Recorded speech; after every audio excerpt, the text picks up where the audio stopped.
Hi ನನ್ನ ಪ್ರೀತಿಯ ಸ್ನೇಹಿತರೆ, ಹೇಗಿದ್ದೀರಾ? ಇವತ್ತು ಕೇಸರಿ ಬಾತ್ ಮಾಡೋದು ಹೇಗೆ ಅಂತ ನೋಡೋಣ ಬನ್ನಿ. ಬೇಕಾಗುವ ಪದಾರ್ಥಗಳು: ರವೆ, ತುಪ್ಪ, ದ್ರಾಕ್ಷಿ ಗೋಡಂಬಿ, ಸಕ್ಕರೆ, ಹಾಲು, ಲವಂಗ, ಏಲಕ್ಕಿ ಮತ್ತು ಫುಡ್ ಕಲರು. ಮೊದಲಿಗೆ ಒಂದು ಬಾಣಲಿಯಲ್ಲಿ ನಾನು 2 ಸ್ಪೂನಷ್ಟು ತುಪ್ಪ ಹಾಕ್ಕೋತಾ ಇದ್ದೀನಿ.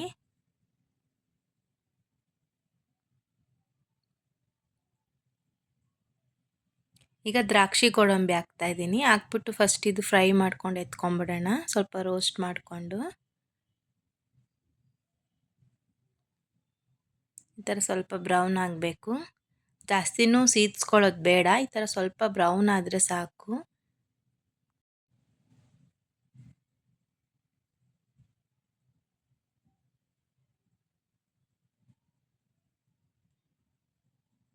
ಇಷ್ಟಾದರೆ ಸಾಕು. ಈಗ ಇದನ್ನೆಲ್ಲ ಒಂದು ಬೇರೆ ಬೌಲ್ಗೆ ಎತ್ಕೊಳ್ಳೋಣ.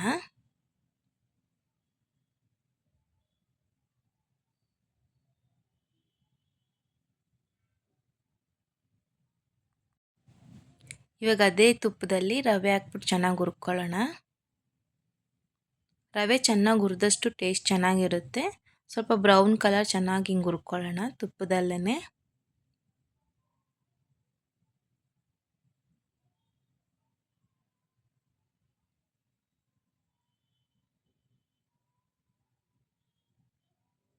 ಚೆನ್ನಾಗಿ ಈ ಥರ ಹುರ್ಕೊಳ್ಳೋಣ.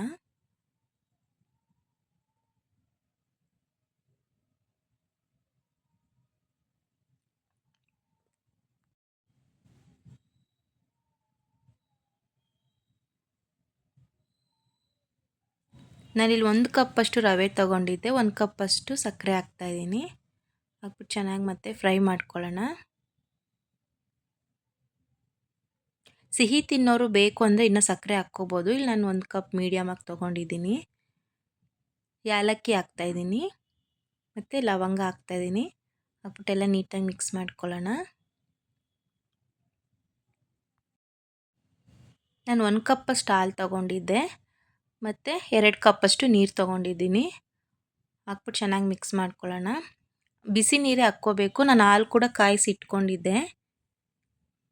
2 ಕಪ್ಪಷ್ಟು ನೀರು ಹಾಕ್ಕೊಳ್ಳೋಣ. ಈಗ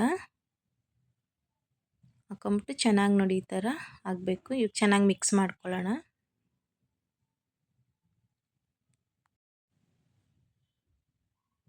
ಇಲ್ಲಿ ಒಂದು 2ರಿಂದ 3 ಚಿಟಿಕೆಯಷ್ಟು ಫುಡ್ ಕಲರ್ ತೊಗೊಂಡಿದ್ದೆ. ಅದಕ್ಕೆ ಸ್ವಲ್ಪ ನೀರು ಹಾಕ್ಬಿಟ್ಟು ಕಲಿಸ್ಕೊಳ್ಳೋಣ. ಇಲ್ಲಿ ನಾನು ಆರೆಂಜ್ ಕಲರ್ ತೊಗೊಂಡಿದ್ದೆ, ಬೇಕು ಅಂದರೆ ಯೆಲ್ಲೋ ಕಲರ್ ಕೂಡ ಹಾಕ್ಕೋಬೋದು. ಮೇಲಿಂದ ಈ ಥರ ಹಾಕ್ಬಿಟ್ಟು ಮತ್ತೊಮ್ಮೆ ನೀಟಾಗಿ ಮಿಕ್ಸ್ ಮಾಡ್ಕೊಳ್ಳೋಣ. ಈಗ ಮೇಲಿಂದ ತುಪ್ಪ ಕೂಡ ಹಾಕೋಣ, 1-2 ಸ್ಪೂನು. ನೀಟಾಗಿ ಮಿಕ್ಸ್ ಮಾಡ್ಕೊಳ್ಳೋಣ.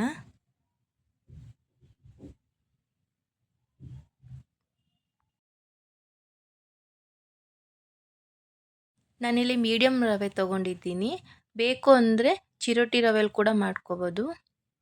ಈಗ ಮೇಲಿಂದ ದ್ರಾಕ್ಷಿ ಗೋಡಂಬಿ ಹಾಕ್ತಾಯಿದ್ದೀನಿ. ಈಗ ಸರ್ವಿಂಗ್ ಬೌಲ್ಗೆ ಹಾಕ್ಕೊಳ್ಳೋಣ. ನೋಡಿ, ಬಿಸಿ ಬಿಸಿಯಾದ ಕೇಸರಿ ಬಾತ್ ರೆಡಿ ಆಗಿದೆ. ನೋಡಲಿಕ್ಕೆ ಎಷ್ಟು ಚೆನ್ನಾಗಿದೆ ನೋಡಿ. ನೀವು ಮನೇಲಿ ಟ್ರೈ ಮಾಡಿ, ಖಂಡಿತ ಇಷ್ಟ ಆಗುತ್ತೆ. ಇಷ್ಟ ಆಗಿದ್ದರೆ ಲೈಕ್ ಮಾಡಿ, ಶೇರ್ ಮಾಡಿ, ಕಮೆಂಟ್ ಮಾಡಿ ಮತ್ತು ಸಬ್ಸ್ಕ್ರೈಬ್ ಮಾಡಿ. Thank you friends.